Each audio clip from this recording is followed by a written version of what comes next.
भंतेजी महाराष्ट्राच्या सुप्रसिद्ध गायिका दिदी अंजली भारती या 3 महिने चिवरमध्ये राहिल्या, याबद्दल तुम्हाला काय वाटलं हे सांगा. सगळ्यात पहिले सगळ्यांना साधुवाद आणि नवबुद्ध जय भीम. आमचे अंजलीताई भारती उर्फ बोधिचित्ता सामनेरी यांनी वर्षवास निमित्त चिवर घेतलेत आणि आम्हाला खूप खूप आनंद झाला. आणि इथं येऊन भिक्षूंचा आणि जीवन कसं असतो, आजीवन कसं असतो त्याचा अनुभव होते आणि इथं घेतलेत.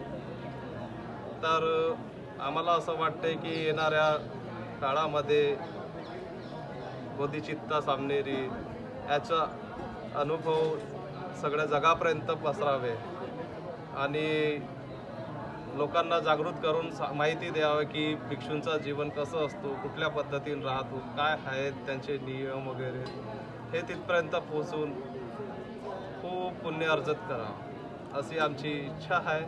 आणि आम्ही अंजलीताई भारती उर्फ बोधिचित्ता सामनेरीला खूप खूप साधुवाद देतो आणि आयु आरोग्य सुख बल लाभो आणि यांची इच्छा आकांक्षा पूर्ण होईल असे आम्ही मंगल कामना करतो. मेरी भी बहुत इच्छा है. माझी खूप इच्छा होती की मी हे असं काही करावं म्हणून. महत्त्वाची गोष्ट म्हणजे सर्वात पहिले मला भिक्खूचं जीवनच जाणून घ्यायचं होतं. सगळे म्हणतात की भिक्खूला काय कमी आहे, भिक्खूला काय कमी आहे, भिक्खू अशी आहे, भिक्खू तशी आहे. तर मला असं म्हणायचं आहे की 4 भिक्खूसाठी तुम्ही 400 भिक्खूला वाईट ठरवू नका. कारण मी भिक्खूचं जीवन फार जवळून बघितलं आहे की टाईम आला तर त्यांची कशी खाण्याची पण वांदे असतात. टाईम आला तर असं आहे की त्यांना एसीमध्ये बसायला मिळतो, कोणी उपासक आले तर त्यांना 5 स्टार हॉटेलमध्ये पण नेतो. पण कधी कधी असं होते की कधी काही नसलं तर वेळेवर 12 वाजले आणि भोजन जर नाही मिळालं तर दिवसभर उपाशी राहावं लागते. कारण हे 3 महिन्यात मी 3 वेळा अनुभवलेलं आहे. 3 महिने असं झालं की 12 वाजले आणि मला भोजन नाही भेटलं, मला दिवसभर उपाशी राहावं लागलं. तर माझ्यासारखे हजारो भंतेजी आहेत. मी तर सामनेर आहे ज्यांनी स्वतःला आपलं कुर्बान केलं. हे जे भंतेजी आहेत यांनी म्हणजे खूप लहानपणापासूनच चिवर घेतलेलं आहे. यांचं मॅरेड वगैरे काही झालेलं नाही. यांनी स्वतःला पूर्ण बुद्धाच्या स्वाधीन केलेलं आहे, धम्माच्या स्वाधीन केलेलं आहे. तर अशा भिक्खूला पण तुम्ही बघा. 4 भिक्खू जर पोटभरासाठी चिवर घेत असतील तर त्यांच्यासाठी तुम्ही 400 भिक्खूला बदनाम करणं. उपासकांना भिक्खूचं चुकते, भिक्खूचं चुकते. मला असं वाटते उपासकांचं पण कुठेतरी चुकते. उपासकांनी सुद्धा या गोष्टीची दक्षता घ्यावं. आणि भिक्खू कुठेही दिसले, कुठलेही भिक्खू असेल, जरुरी नाही की तुम्ही 10,000 दान करा, जरुरी नाही तुम्ही 500 दान करा, पण एक तुमची पारमिता पार करण्यासाठी पुण्य पारमिता 10 रुपये असेल तुमच्यापाशी, 10 रुपये भिक्खू संघाला दान केलं पाहिजे. कारण त्यांचं जीवन तुमच्यावर आहे. कारण हे भिक्खू जे आलेले आहे सर्व भिकारी किंवा पोटभरासाठी आलेले नाही. हे आपली अरबो खरबोची काही भंतेजी इथं इस्टेट सोडून आलेली आहे. अरबो खरबोचे ज्यांना मायबापाला एकुलते एक असून आपले मायबाप सोडून आलेले आहे, आपले बहीण भाऊ सोडून आलेले आहे. तर मला असं वाटते की समाजाने त्यांचा त्याग वाया जाऊ देऊ नये. त्यांचा त्याग लक्षात घेऊन पूर्ण भिक्खू संघांना जी इज्जत द्यायला पाहिजे, ते रिस्पेक्ट द्यायला पाहिजे, जो मान द्यायला पाहिजे, जे प्रेम द्यायला पाहिजे ते तुम्ही दिलं पाहिजे. आणि ज्यांच्या अंगावर चिवर आहे त्या प्रत्येक भिक्खूची इज्जत केली पाहिजे. माझं पूर्ण उपासकांना माझी एवढीच विनंती आहे. भिक्खूनी सुद्धा आपण फार जवळून बघितलं पाहिजे. कारण भिक्खूनी ही तुमची माय बहीण आहे.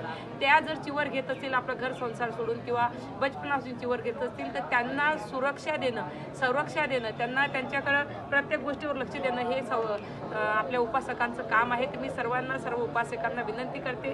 3 महिने मी भंतेजीच्या सहवासात राहिली. हे भंतेजी महाराष्ट्राचेच आहे. सर्वच इथं चांगले भंतेजी आहे.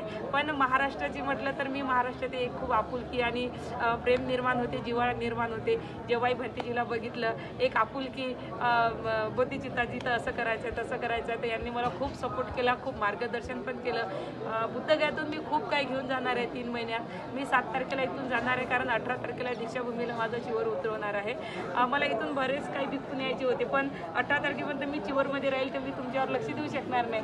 म्हणून मी अजून कोणा भिक्खूला म्हटलं नाही तुम्ही या म्हणून 18 तारखेला.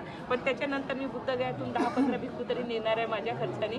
तिथं पूर्ण नागपूर फिरवणार आहे आणि माझ्या खर्चानेच वापस करणार आहे. त्याच्यामध्ये हे भंतेजी पण असतील. आणि भंतेजी महाराष्ट्रातून आहे आणि कमी दिवसामध्ये त्यांचं एवढं म्हणजे कार्य आहे इथे, एवढा समाजाचा धम्माचा प्रचार प्रसार करत आहेत. सर्व उपासकांपर्यंत धम्म पोहोचवत आहेत. कारण मी इथे बसून जे त्यांना बघते, त्यांची जे म्हणजे पूजा याचना असते, त्यांचे जे उपासकामध्ये परिवर्तन करतात ते आपल्या माध्यमातून, की उपासक जागृत झाले पाहिजे बोधगयाला येण्यासाठी. तर हे मला खूप छान वाटलं. म्हणून भंतेजीचे सुद्धा मनापासून खूप आभार.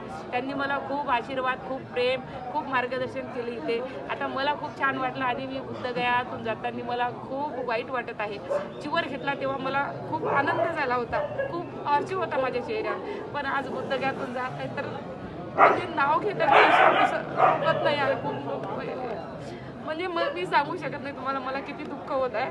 तर मी गेली म्हणजे पुन्हा येणार नाही असं नाही, मी पुन्हा येणार आहे. पण मी बुद्धगा खूप मिस करणार आहे, पूर्ण भंतेजीला खूप मिस करणार आहे. म्हणून काही जर चुकी भूल झाली असेल 3 महिन्यात तर मी भंतेजीला सुद्धा क्षमा याचना मागते, सर्व भिक्खू संघांना सुद्धा क्षमा याचना मागते. नमो बुद्धाय.